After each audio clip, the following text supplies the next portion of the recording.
Hello friends, today we will see next part of nozzle. So before moving forward, we should one numerical, simple numerical.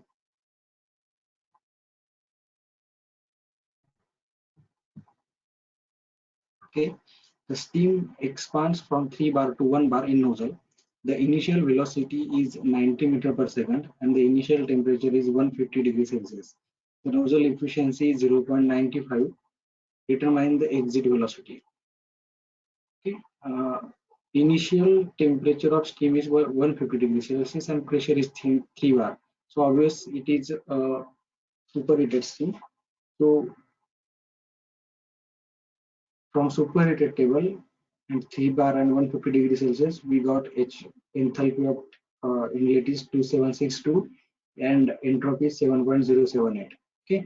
Now this is isentropic process 1 to 2. Expansion in the nozzle is isentropic, means that entropy constant असते, म्हणजे एक ची जी entropy असेल तीच 2 ची असेल. Okay, ही खाली entropy आहे, एंट्रोपी कॉन्स्टंट. माझा ह्या 2 पॉइंटची आपल्याला एंथॅल्पी काढायची आहे, पण हा 2 पॉइंट आहे ना, हा मिक्स रिजन मध्ये, वेट रिजन मध्ये, म्हणजे जोपर्यंत आपल्याला ड्रायनेस फ्रॅक्शन माहित नाही तोपर्यंत आपण याची एंथॅल्पी काढू शकत नाही. ओके, आपल्याला त्याचं प्रेशर माहिती आहे 1 बार, पण 1 बार सोबत आपल्याला ड्रायनेस फ्रॅक्शन पण माहित पाहिजे, तेव्हाच आपण त्याची एंथॅल्पी काढू शकू. याचा ड्रायनेस फ्रॅक्शन माहित होण्यासाठी आपल्याला पाहिजे याची कुठली तरी प्रॉपर्टी फाइंड आउट करावं लागेल. आता आपल्याला माहिती आहे आयसेंट्रॉपिक म्हणजे S1 equals to S2. So S1 equals to S2 आणि या S2 ला आपण लिहू शकतो SF plus x into SFG. हा SG मायनस SF म्हणजे SFG. आता 1 बारला स्टीम टेबल मध्ये आपण व्हॅल्यू जर पुट केल्या SF2 आणि SFG ची, तर आपली ड्रायनेस फ्रॅक्शन होतो 0.954. सॉरी 954. ओके, आता आपण याची एंथॅल्पी काढू शकतो कारण हा वेट रिजन मध्ये H2 equals to HF2 plus x into HFG2. आता 1 बारला व्हॅल्यू ठेवली आहे HF ची आणि HFG ची, तर त्याची एंथॅल्पी मिळाली 2.80. ओके, आता थिओरिटिकली तो इथून इथं एक्सपांड व्हायला पाहिजे होता, बरोबर. म्हणजे त्याची एंथॅल्पी किती लॉस व्हायला पाहिजे होती, H1 मायनस H2. पण किती लॉस झाली, H1 मायनस H2 डॅश, पण किती लॉस झाली ऍक्च्युअल मध्ये एवढी, बरोबर. थिओरिटिकली हे मायनस हे 2762 मायनस 2580 एवढी त्याची थिओरिटिकल आहे, पण ऍक्च्युअल मध्ये एंथॅल्पी नोझलची एफिशियन्सी कशी काढतात, efficiency of nozzle.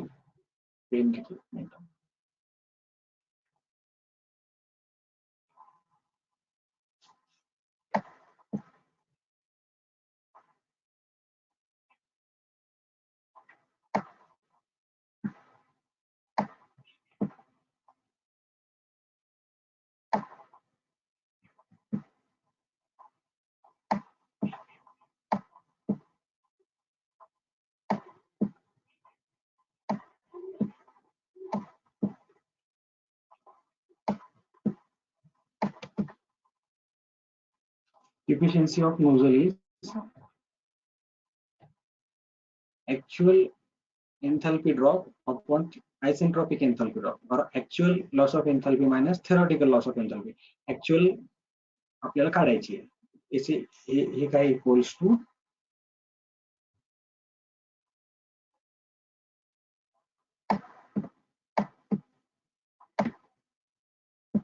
enthalpy. Okay, so efficiency. So actual efficiency म्हणजे actual enthalpy म्हणजे enthalpy drop म्हणजे efficiency into theoretical, म्हणजे actual enthalpy 0.95 into हे वरचं isentropic, त्याला 172.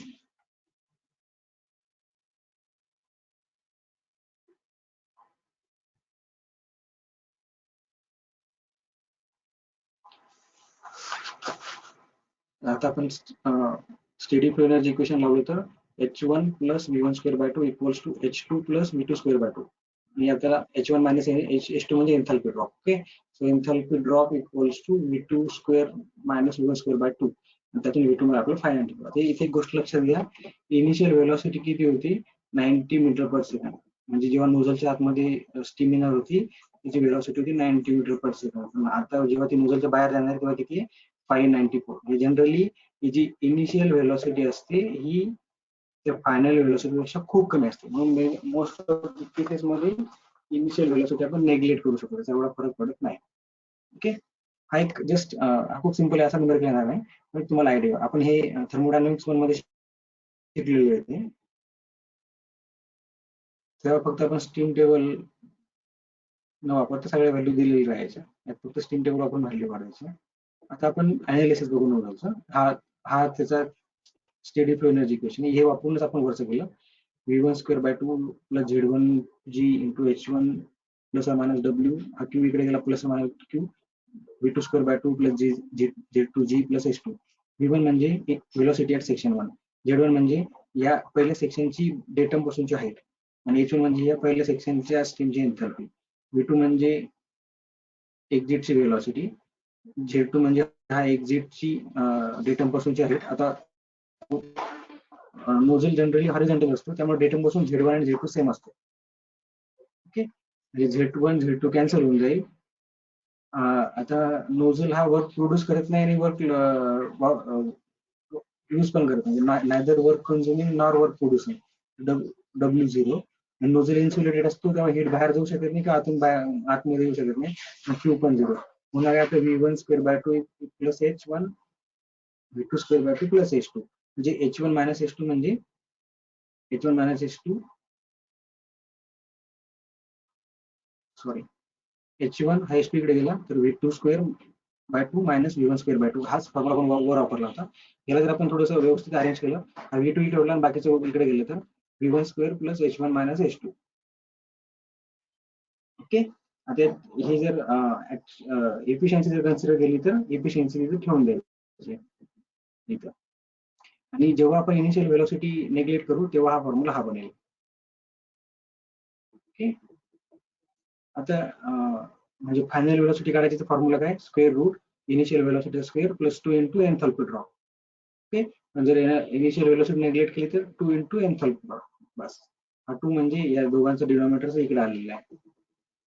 आता आता एक असं अजून करा की जर ह्या एक्सपान्शन मधून आपण वर्क प्रोड्यूस केलं असतं तर किती वर्क प्रोड्यूस झालं असतं, एवढा n/n1 p1 v1 minus p2. Okay, म्हणजे हे जी व्हॅल्यू आहे एन्थॅल्पीची ती या एक्सपान्शन एवढी आहे, बरोबर. म्हणजे आपण लिहू शकतो एवढी एन्थॅल्पी ड्रॉप झाली, त्यापासून जे एक्सपान्शन झालं त्यातून एवढं वर्क होऊ शकलं असतं जर आपण जर त्याला काही टर्बाईन वगैरे एक्सपांड केलं असतं, बरोबर. ते सो h1 मायनस h2 म्हणजे एवढं वर्क डन प्रोड्यूस होऊ शकलं असतं. याच्यावरून याची व्हॅल्यू पुट केली आपण, आपली मिळाली या h1 मायनस h2 ची व्हॅल्यू आपण वरच्या याच्यात टाकली, ती आलं 2 या फॉर्म्युल्यामध्ये. v2 म्हणजे काय, v1 square plus 2 h1 minus h2, h1 minus h2 ची व्हॅल्यू आपण पुट केली ही. ओके, आणि जर नेग्लेक्ट करायचं असलं v1 तर आपण हा घेऊ 2 into h1 minus h2 minus h2 ची व्हॅल्यू पुट केली, याली 2n n/1 ही वरची व्हॅल्यू आणि इंटू 2 त्याला थोडक्यात. आणि आता एक महत्त्वाची गोष्ट, आयसेंट्रॉपिक एक्सपान्शन आहे, पॉलिट्रॉपिकली होते, p1 v1 raise to n plus p2 v2 raise to n, म्हणजे v1 by v2 raise to n ला आपण लिहू शकतो p2 बाय p1, याला रिअरेंज केलं फक्त, किंवा v2 बाय v1 चा raise to n equals to p1 by p2, हे पुढे लागणार आहे आपल्याला म्हणून दिलेलं आहे. आता बघा, नोझल मधून किती मास डिस्चार्ज होतो आपल्याला कॅल्क्युलेट करायचा, हा फॉर्म्युला पण आपल्याला माहिती आहे. A2 म्हणजे एरिया ऍट सेक्शन 2, v2 म्हणजे व्हेलॉसिटी ऍट 2, आणि स्मॉल v2 म्हणजे स्पेसिफिक व्हॉल्यूम ऍट 2. ओके, हा मास फ्लो रेट सगळीकडे सारखा असतो इनलेटला आणि आउटलेटला. हा फॉर्म्युला आपण असा a1 v1 आपण v1 पण लिहू शकतो.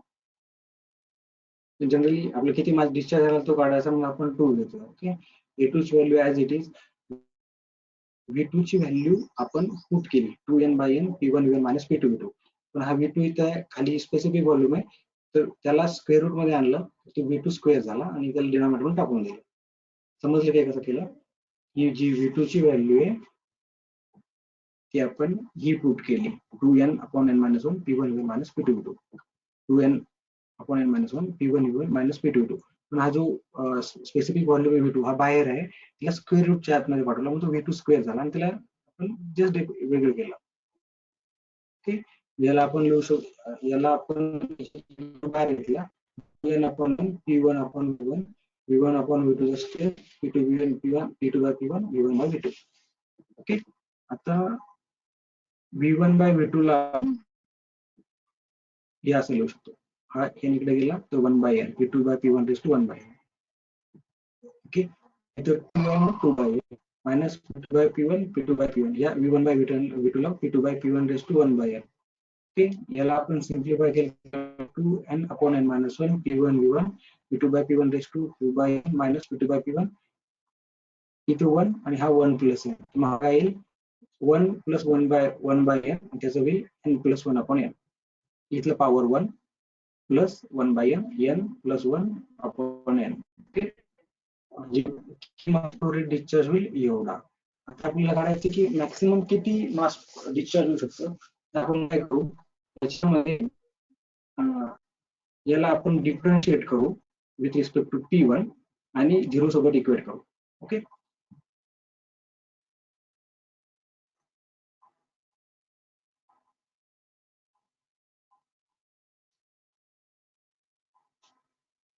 हे सगळं ब्रॅकेटच्या बाहेर आहे. म्हणजे जेव्हा इकडे 0 इक्वेट करू, हे सगळं इकडं 0ला, जेव्हा इथं आपण 0ने इक्वेट तेव्हा हे सगळं 0शी डिवाइड होऊन 0 होऊन जाईल. म्हणजे आपल्या ऍक्च्युअली ब्रॅकेटचा हे स्क्वेअर रूट पण 0 मध्ये सिम्प्लिफिकेशन मध्ये निघून जाईल. तर आपल्याला फक्त याचा डेरिव्हेटिव्ह काढायचा. पण p2 by p1 ला x म्हणलं, म्हणजे आपल्याला p2 by p1 या रेशोने डिवाइड करायचं आहे, तर आपण x म्हणलं. So x raise to 2 by n x raise to n by 1 dx x म्हणजे आपल्याला p2 by p1 या रेशोने त्याला डिवाइड करायचं. ओके, याचा derivative 2 by n x raise to n minus 1 याचा n plus 1 upon n निघाला x raise to n plus 1 upon n minus 1. त्याला simplify केलं तर आपल्याला 0 सोबत इक्वेट केलं तर आपल्याला मिळतो 2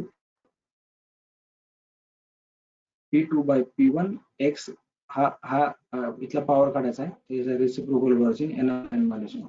तर p2 by p1 raised to x equals to 2 upon n plus 1 raised to n upon n minus 1.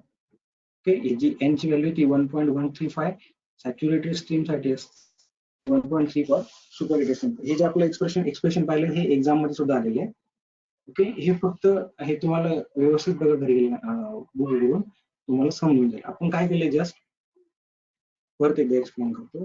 हे तर स्टेटिक एनर्जी इक्वेशन अप्लाय केलं, तर आपल्याला एक्झिट वेलोसिटी मिळाली in terms of enthalpy drop. आता विचार करा, हे जर आपण एक्सपांड केलं असतं दुसऱ्या काही डिव्हाइस मध्ये तर किती वर्क मिळाला, एवढं minus h2 equivalent to this work. ते आपण वर्क पुट केलं आणि मग आपल्याला V2 ची व्हॅल्यू मिळाली. आपण V2 साठी काढला, आपल्याला मास काढायचा होता की डिस्चार्ज थ्रू नोझल किती डिस्चार्ज होतो. तर मासचा फॉर्म्युला काय, A2 upon V2. A2 म्हणजे एरिया, V2 म्हणजे एक्झिट वेलोसिटी आणि स्मॉल V2 म्हणजे स्पेसिफिक व्हॉल्यूम. ओके, ते आपण सिम्प्लिफाय केलं, आपल्याला मिळाला मास फ्लो रेट एवढा. आता हा मास फ्लो रेट हा प्युअरली p2 by p1 वर डिपेंड आहे. आपण या मास फ्लो रेट्सला डिफरन्शिएट केलं with respect to p2 by आणि 0 सोबत इक्वेट केलं. आपण फक्त एवढ्याच ब्रॅकेटचा काढायचा आहे, कारण p2 by p1 हे ब्रॅकेट सोडून कुठंच नाही, हे कॉन्स्टंट आहे, बरोबर. इथं जस्ट p1 आहे, p2 नाहीये. आपण p2 by p1 चा derivative with respect to p2 by p1 derivative घ्यायचा आहे, जे कॉन्स्टंट आहे. कॉन्स्टंट 0 सोबत इक्वेट होताना इकडे चालल्या जाईल 0 होऊन जाईल, आणि 0चा स्क्वेअर रूट घेतला, स्क्वेअर केला तर स्क्वेअर रूट पण चालला जाईल. थोडक्यात फक्त आपल्याला एवढं ब्रॅकेटचं डिफरन्शिएशन करायचं आहे, ते आपण केलं, खूप सिम्पल आहे. आणि आपण फक्त त्याला सिम्प्लिफाय केलं तर आपल्याला x ची व्हॅल्यू काय मिळाली, 2 by n plus 1 raised to n upon n minus 1 p2 by p1. समजलं. याचा खूप मोठा इम्पॉर्टन्स आहे पुढं, म्हणजे नोझल ओळखण्यासाठी की नोझल कॉन्व्हर्जंट आहे, डायव्हर्जंट आहे, कॉन्व्हर्जंट आहे. पुढच्या लेक्चर मध्ये आपण पुढचं अजून एक क्वेश्चन बाकी आहे, ते एकदा सगळं समजलं असं अर्धा केलं. पुढच्या लेक्चर मध्ये खूप सिंपल चॅप्टर आहे आणि सेक्शन ए मध्ये येतो. जर तुम्ही 3 चॅप्टर प्रिपेअर केले सेक्शन ए चे, डिफिकल्ट आले चॅप्टर तर उरलेले 2 चॅप्टर पूर्ण सेक्शन कव्हर होतो.